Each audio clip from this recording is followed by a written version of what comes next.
ಆತ್ಮೀಯ ಸಹೋದರ ಸಹೋದರಿಯರೇ, ನಾವು ನಿಮಗಾಗಿ ಒಂದು ಸಂತೋಷದ ಸುದ್ದಿಯನ್ನು ತಂದಿದ್ದೇವೆ. ಜನವರಿ 1ರಿಂದ 2025 ಸಂಪೂರ್ಣ ವರ್ಷಕ್ಕೆ 365 ಟಾಪಿಕ್ಸ್ಗಳನ್ನು ಹಂಚಿಕೊಳ್ಳುತ್ತೇವೆ. ಪ್ರತಿದಿನ ಒಂದು ಟಾಪಿಕ್ ಮತ್ತು ಅದಕ್ಕೆ ಸಂಬಂಧಿಸಿದ ವಚನಗಳನ್ನು ಹಂಚಿಕೊಳ್ಳುತ್ತೇವೆ. ಇದನ್ನು ಕೇಳಿ ಧ್ಯಾನಿಸಿ ಆಶೀರ್ವಾದ ಹೊಂದಬೇಕೆಂದು ಪ್ರೋತ್ಸಾಹಿಸುತ್ತೇನೆ. ದಯವಿಟ್ಟು ಸಬ್ಸ್ಕ್ರೈಬ್ ಮಾಡಿ ನಿಮ್ಮ ಸ್ನೇಹಿತರೊಂದಿಗೆ ಹಂಚಿಕೊಳ್ಳಿ.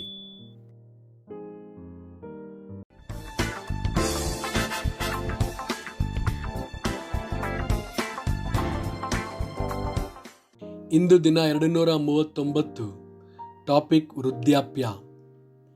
ಯೆಶಾಯ 46 ವಚನ 4. ನಿಮ್ಮ ಮುಪ್ಪಿನ ತನಕ ನಾನೇ ಆಧಾರ, ನರೆ ಬಂದಾಗಲೂ ನಿಮ್ಮನ್ನು ಹೊತ್ತು ಸಹಿಸುವೆನು, ನಾನೇ ಉಂಟು ಮಾಡಿದೆನು, ನಾನೇ ಹೊರುವೆನು, ಹೌದು ನಿಮ್ಮನ್ನು ಹೊತ್ತು ಸಹಿಸಿ ನಿರ್ವಹಿಸುವೆನು. ಜ್ಞಾನೋಕ್ತಿಗಳು 16 ವಚನ 31.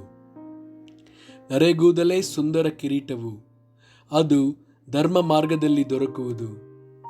ಜ್ಞಾನೋಕ್ತಿಗಳು 20 ವಚನ 29. ಯುವಕರಿಗೆ ಬಲವು ಭೂಷಣ, ಮುದುಕರಿಗೆ ನರೆಯು ಒಡವೆ. ಕೀರ್ತನೆಗಳು 92 ವಚನ 14. ಮುಪ್ಪಿನಲ್ಲಿಯೂ ಫಲಿಸುವರು, ಪುಷ್ಟಿಯಾಗಿದ್ದು ಶೋಭಿಸುವರು. ಯಾಜಕ ಕಾಂಡ 19 ವಚನ 32. ತಲೆ ನರೆತ ವೃದ್ಧರ ಮುಂದೆ ಎದ್ದು ನಿಂತು ಅವರನ್ನು ಸನ್ಮಾನಿಸಬೇಕು. ನಿಮ್ಮ ದೇವರಲ್ಲಿ ಭಯಭಕ್ತಿಯುಳ್ಳವರಾಗಿರಬೇಕು. ನಾನು ಯೆಹೋವನು. ಆಮೆನ್.